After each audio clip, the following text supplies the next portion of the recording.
देखो, एक आदमी की वाइफ का न्यूड फोटो फेसबुक पर वायरल हो जाता है। पेड आंटीज वाले व्हाट्सएप ग्रुप में भी वायरल हो जाता है। सोचो उस आदमी की क्या हालत हो रही होगी। फिल्म की कहानी अच्छी है, इमोशनल है, तो आप लोग इस वीडियो को पूरा जरूर देखना। आप लोग वीडियो को लाइक करो। मैं इस फिल्म की कहानी शुरू करता हूँ। अब देखो, फिल्म की शुरुआत में हम विनोद और उसकी वाइफ गौरी को देखते हैं। उनकी शादी को कई साल बीत चुके हैं, लेकिन अभी तक उनका कोई बच्चा नहीं है। वो दोनों बच्चे के लिए IVF ट्रीटमेंट का सहारा लेते हैं ताकि गौरी प्रेग्नेंट हो सके। डॉक्टर विनोद से गौरी का ख्याल रखने के लिए कहती है। अगले दिन विनोद अपने ऑफिस जाता है। वो एक फूड डिलीवरी कंपनी में काम करता है। कंपनी में वो नए डिलीवरी एजेंट्स को ट्रेनिंग देता है। कंपनी का मैनेजर जॉय उसका पड़ोसी है और बहुत अच्छा दोस्त भी है। पहले गौरी भी एक ऑफिस में काम करती थी, लेकिन अब IVF ट्रीटमेंट ले रही है, तो अब उसने नौकरी छोड़ दी है और घर पर ही जॉय की बेटी को ट्यूशन पढ़ाती है। जॉय और विनोद भी अक्सर छत पर जाकर ड्रिंक करते हैं, ढेर सारी बातें भी करते हैं। इसी तरह से उनकी जिंदगी चल रही होती है। कुछ दिन बाद गौरी का चेकअप होता है, तो डॉक्टर बताती है कि गौरी प्रेग्नेंट हो चुकी है, बच्चा भी हेल्दी है। विनोद और गौरी दोनों ये सुनकर खुश हो जाते हैं। अगले ही दिन से अपने होने वाले बच्चे के लिए शॉपिंग करना शुरू कर देते हैं। 3 महीने बीत जाते हैं, लेकिन अब उनका खर्च काफी बढ़ गया था। तो एक शाम विनोद गौरी से बात करता है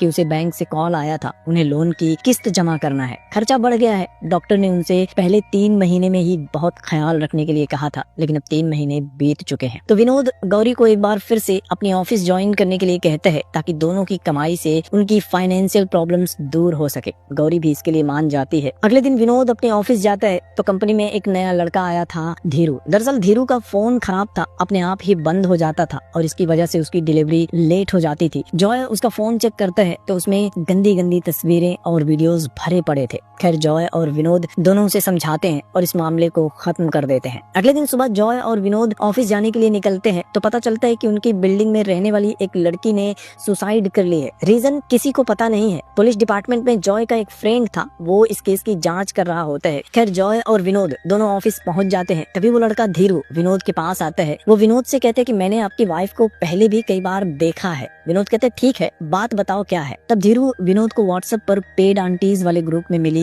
गौरी की एक न्यूड फोटो दिखाता है, जिसके नीचे गौरी के बारे में एक पूरा पैराग्राफ लिखा हुआ था, पूरे डिटेल में लिखा हुआ था। हालांकि देखने से साफ पता चल रहा था कि गौरी का फोटो रियल नहीं है, एडिटेड है, सिर्फ फेस ही गौरी का था। और ये देखकर विनोद एकदम से टूट जाता है और चुपचाप घर वापस आ जाता है। थोड़ी देर तक तो उसे कुछ समझ में ही नहीं आता कि आखिर उसे करना क्या है। फिर वो धीरू को कॉल करके पूछता है कि क्या तुम ग्रुप से वो फोटो डिलीट कर सकते हो। तो धीरू बताता है कि सिर्फ ग्रुप का एडमिन ही फोटो डिलीट कर सकता है। धीरू के पास उस ग्रुप में ज्वाइन करने के लिए एक लिंक था। धीरू वो लिंक विनोद को भेज देता है। विनोद ग्रुप को ज्वाइन करता है, फिर एडमिन का नंबर निकाल कर उसे कॉल करता है, लेकिन फिलहाल उसका फोन नहीं लग रहा था। तभी गौरी भी ऑफिस से वापस आ जाती है। विनोद से पूछती है कि तुम जल्दी क्यों आ गए। तो विनोद उसे कुछ भी नहीं बताता। वो गौरी को कोई टेंशन नहीं देना चाहता था। वो बस सर दर्द का बहाना बना लेता है और छत पर चला जाता है। छत पर वो जॉय को भी गौरी का फोटो दिखाता है, उसे अपनी प्रॉब्लम्स के बारे में बताता है। साइबर सेल में जॉय का एक फ्रेंड था, जॉय उससे बात करता है और इस ग्रुप एडमिन की जानकारी निकालने के लिए कहता है। अगले सुबह विनोद गौरी को लेकर ऑफिस जा रहा होता है, लेकिन फोटो कांड की वजह से विनोद टेंशन में होता है। गौरी से ठीक से बात नहीं कर रहा था, छोटी छोटी बात पर गुस्सा हो रहा था और ये सब देखकर गौरी भी परेशान हो जाती है। उसे समझ में नहीं आ रहा था कि आखिर विनोद ऐसा क्यों कर रहा है। खैर, विनोद अपने ऑफिस जाता है तो जॉय उसे बताता है कि उसके फ्रेंड ने ग्रुप एडमिन अनीस का पता लगा लिया है और उससे फोटो भी डिलीट करवा दिया है, तो अब तुम ये सब कुछ भूल जाओ। लेकिन विनोद ये सब कुछ इतनी आसानी से भूलने वाला नहीं था। वो डिलीवरी एजेंट बनकर अनीस के घर जाता है, उसे साइड में ले जाकर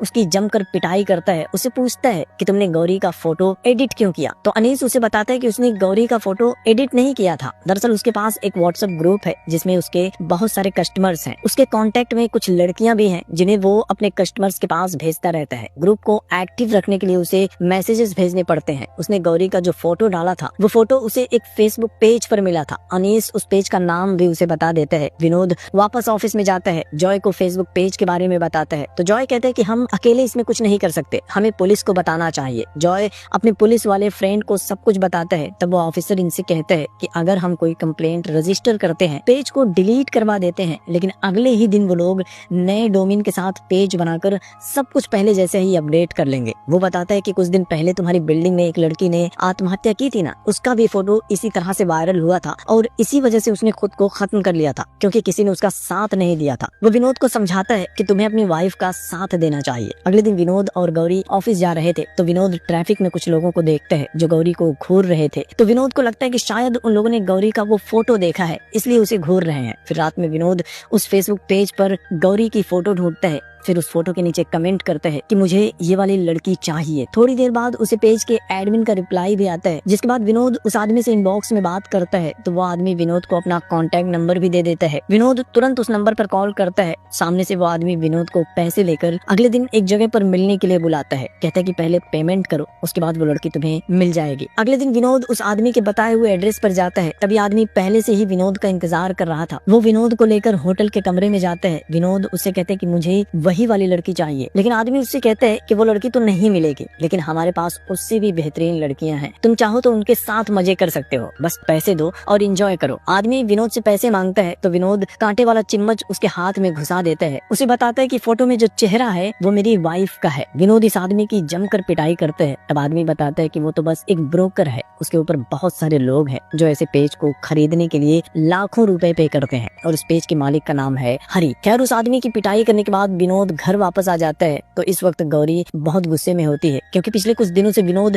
उसके साथ ठीक से बात नहीं कर रहा था। आज भी वो गौरी के सामने बहाना करता है कि ऑफिस की वजह से थोड़ा परेशान हूँ, लेकिन अचानक से गौरी उससे पूछती है कि तुम्हारी परेशानी की वजह वो फोटो तो नहीं है। यह सुनकर विनोद चौंक जाता है। दरअसल जिस तरह से विनोद को उसके ऑफिस के एक लड़के की वजह से फोटो मिला था, वैसे ही गौरी की ऑफिस के मैनेजर ने भी वो फोटो देख लिया था। तो उसने ऑफिस में काम करने वाली एक औरत के जरिए गौरी को सब कुछ बता दिया था और गौरी भी ये सब देखकर बुरी तरह से टूट गई थी और तुरंत घर वापस आ गई थी। खैर, अब वो विनोद को समझाती है कि देखने से साफ पता चल रहा है कि फोटो एडिट किया गया है, तो इसकी वजह से परेशान क्यों हो रहे हो, इसको इतना सीरियसली मत लो, मैं इसे भूल चुकी हूँ और तुम भी भूल जाओ। हम दोनों को अपने होने वाले बच्चे पर फोकस करना चाहिए। वो विनोद से प्रॉमिस करवाती है कि आज के बाद तुम इन सब के पीछे नहीं पड़ोगे। विनोद भी फिलहाल के लिए उससे प्रॉमिस कर लेता है। कुछ दिन बाद एक दिन विनोद गौरी को उसकी ऑफिस ड्रॉप करता है और जाने लगता है। तभी सुपरमार्केट में काम करने वाला लड़का गौरी के पास आता है। उसे गौरी का ही फोटो दिखाकर उससे उसका रेट पूछने लगता है। गौरी गुस्से में उसे डांट कर वहाँ से भगा देती है, लेकिन विनोद ये सब कुछ देख लेता है। वो लड़के के पीछे जाता है, उसकी जमकर कुटाई करता है। तो विनोद से बदला लेने के लिए लड़का फेसबुक पर लाइव आता है। गौरी के फोटो के बारे में बात करता है कि मैं इस लड़की को पर्सनली जानता हूँ, ये बहुत अच्छी लड़की है, किसी ने इसके फोटो को एडिट करके वायरल किया है, तो आप लोग इसे शेयर ना करें। लेकिन अब इस लाइव की वजह से जिसने अब तक गौरी का फोटो नहीं देखा था वो भी देख लेता है। गुस्से में विनोद पुलिस स्टेशन में कंप्लेंट कर देता है और उसकी वजह से पुलिस वाले इस लड़के को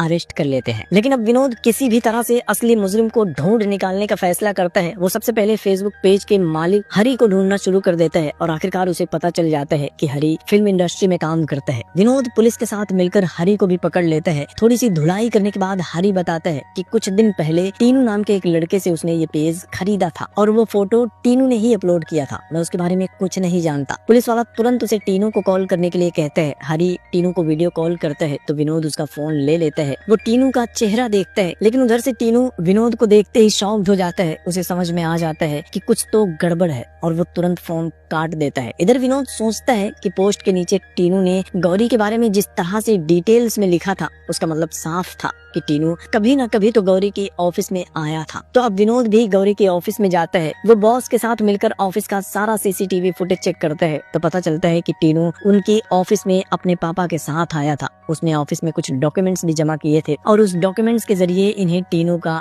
एड्रेस भी मिल जाता है। इधर हम टीनू को देखते हैं। वो अपने पिता से झूठ बोलता है कि जॉब इंटरव्यू के लिए जा रहा हूँ, लेकिन फिर एक क्लाइंट से डील करने के लिए दूसरे शहर में पहुंच जाता है। दरअसल टीनू का काम ही यही था। वो फेसबुक पर सेक्स ओरिएंटेड पेज बनाकर उन्हें ग्रो करता था। लगभग 10,000 फॉलोअर्स होने के बाद क्लाइंट्स को बेच देता था। पेज के लिए वो 1 लाख रुपए चार्ज करता था और फिर अगले 1 साल तक उस पेज पर रेगुलर पोस्ट कर करके पेज को एक्टिव रखने के लिए भी 1 लाख रुपए चार्ज करता था। जो क्लाइंट पेज खरीदते थे उनसे पेज के फॉलोअर्स मैसेजेस में लड़कियों की डिमांड करते थे, तो पेज खरीदने वाले क्लाइंट्स उन्हें लड़कियां सप्लाई कर देते थे। मतलब कि ये सब लोग मिलजुल कर एक तरह से सेक्स का रैकेट चला रहे थे। खैर, शाम को टीनू के पापा उसे कॉल करते हैं। उससे कहते हैं कि मेरे सीने में दर्द हो रहा है, जल्दी से घर वापस आ जाओ। टीनू मना करता है तो टीनू के पापा कहते हैं कि देर से आओगे तो शायद जिंदा नहीं मिलूंगा। टीनू भी घर वापस आ जाता है। लेकिन इसी के साथ हम एक छोटा सा फ्लैशबैक वाला सीन देखते हैं। दरअसल पुलिस ने पहले भी टीनू को गांजा बेचने के इल्जाम में अरेस्ट किया था। तब उसके पिता ने पुलिस वालों के सामने हाथ पैर जोड़कर उसे छुड़वा लिया था। टीनू उसका इकलौता बेटा था, तो इसकी वजह से बार बार वो टीनू को माफ कर देते थे। वो चाहते थे कि टीनू अच्छा इंसान बने, अच्छी जॉब करे। खैर इधर टीनू घर वापस आ जाता है। अगली सुबह टीनू नाश्ता कर रहा होता है, तभी टीनू के पापा विनोद को भी बुला लेते हैं। दरअसल जब टीनू दूसरे शहर में था तो विनोद टीनू के पापा से मिला। उसने वादा किया था कि वो टीनू को एक अच्छी नौकरी देगा, लेकिन टीनू के पापा को विनोद पर शक हो जाता है, जिसके बाद मजबूरी में विनोद उन्हें सब कुछ सच सच बता देता है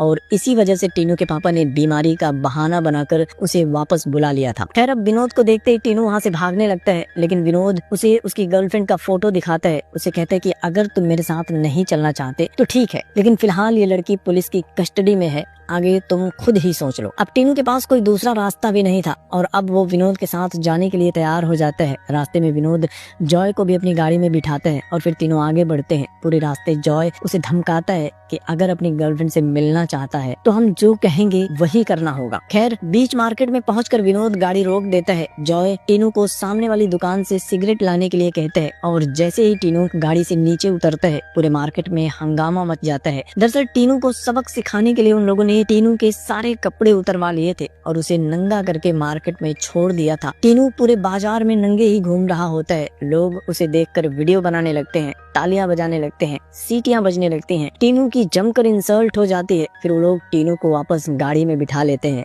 उसे समझाते हैं कि अभी जो तूने महसूस किया है उससे कहीं ज्यादा बेइज्जती वो औरतें महसूस करती हैं जिनका फोटो तूने एडिट करके सोशल मीडिया पर डाला है। तूने उनके साथ जो किया था वही अब तेरे साथ भी हुआ है। खैर इसके बाद वो लोग टीनू को लेकर उसकी गर्लफ्रेंड के पास जाते हैं। टीनू भागते हुए अपनी गर्लफ्रेंड के पास जाता है तो देखते हैं कि वो तो बिल्कुल सेफ है। उन लोगों ने टीनू की गर्लफ्रेंड को कुछ भी नुकसान नहीं पहुंचाया था। टीनू उससे माफी मांगता है, लेकिन वो लड़की टीनू से पूछती है कि आखिर तुम ऐसा कैसे कर सकते हो? मैंने हमारे रिश्ते के लिए कितनी कुर्बानियां दी हैं, लेकिन अब मैं तुम पर भरोसा कैसे करूं? क्या गारंटी है कि कल तुम हमारी प्राइवेट तस्वीरों का वीडियो का इस्तेमाल नहीं करोगे? टीनू अपनी गर्लफ्रेंड से बहुत प्यार करता था। वो माफी मांगता है, लेकिन उसकी गर्लफ्रेंड कहती है कि तुम्हें मुझसे नहीं बल्कि गौरी से माफी मांगनी चाहिए। वो टीनू से रिश्ता तोड़कर हमेशा के लिए वहाँ से चली जाती है। आखिर में हम विनोद और गौरी को भी देखते हैं। विनोद गौरी को लेकर वहाँ आता है। टीनू ने जो किया था उसके लिए गौरी उसे एक जोरदार थप्पड़ मारती है। टीनू ने जो किया था उसे उसकी सजा मिल चुकी थी। तो गौरी और विनोद भी चुपचाप वहाँ से चले जाते हैं और इसी के साथ ये फिल्म भी खत्म हो जाती है। तो फिल्म की कहानी के बारे में अपना ओपिनियन कमेंट बॉक्स में जरूर बताना। साथ ही वीडियो को लाइक कर देना, शेयर कर देना और चैनल को भी सब्सक्राइब कर लेना। जल्दी मिलूंगा आपसे एक और नई वीडियो के साथ। तब तक के लिए थैंक यू।